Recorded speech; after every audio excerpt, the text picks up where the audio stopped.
Voyons maintenant ce qu'est une animation. Une animation, c'est un effet que l'on applique à un des éléments de la diapositive, que ce soit un titre, un texte, une forme, une image. Dans l'onglet animation, je commence par activer le volet d'animation. Ce volet me sera très pratique car il va me permettre d'avoir la chronologie des animations que j'aurai appliquées sur les éléments de la diapositive. Je commence par sélectionner un des éléments, ici la zone de texte. Donc quand je dis zone de texte, c'est bien la bordure que je sélectionne. Je vais lui appliquer un effet d'entrée en vert, puis après on lui appliquera un effet de sortie. Donc l'effet d'entrée, j'en choisis un. J'ai la prévisualisation qui vient de se faire, et j'ai un petit 1 qui me dit que au premier clic, avec le petit onglet de souris, premier clic, j'aurai le titre de la diapositive qui apparaîtra avec cet effet qu'on appelle fractionné. Je désélectionne pour ne pas le remplacer, je reprends ma zone de texte, et je viens ici chercher un effet de sortie.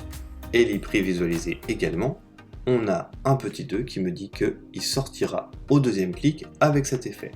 On fait de même avec l'image, un effet d'entrée, puis un effet de sortie. On a donc actuellement dans l'onglet d'animation un titre qui apparaît au premier clic, puis qui disparaît au deuxième clic, une image qui apparaît au troisième clic et qui sort au quatrième clic, tout ça avec des effets. A noter que cet onglet nous permet par exemple de rajouter des options sur chacun des effets et de choisir un minutage plutôt que au clic. On va voir ce que ça donne dans le diaporama. Donc diaporama, lire à partir depuis le début. On nous a dit donc que premier clic, on a l'apparition du titre, deuxième clic, la sortie du titre, troisième clic, l'apparition de l'image, et quatrième clic, la sortie de l'image. On a donc notre chronologie. On peut décider très facilement, grâce à ce volet d'animation, de changer la chronologie. Par exemple, faire apparaître le titre, puis faire apparaître tout de suite après l'image. Je prends donc l'apparition en vert de l'image, que je viens passer juste après celle du titre. On a donc actuellement l'apparition du titre, puis celle de l'image, la disparition du titre, puis celle de l'image. Tout ça avec les effets que l'on a choisis. Voyons ça directement dans le diaporama.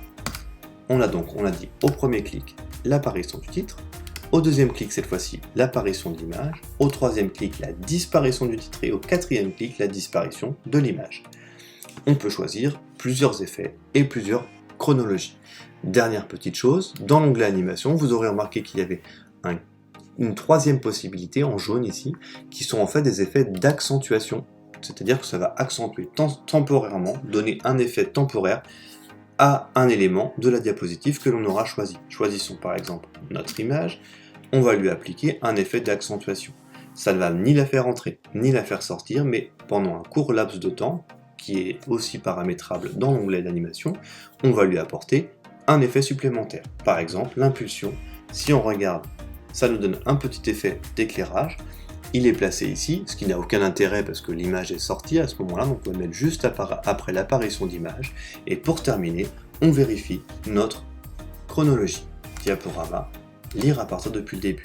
Alors on récapitule, premier clic, apparition du titre, deuxième clic, apparition de l'image, troisième clic cette fois-ci c'est l'animation, qui ne l'a pas fait entrer ni sortir mais qui l'a accentué, quatrième clic, on fait sortir le titre, cinquième clic, on fait sortir l'image.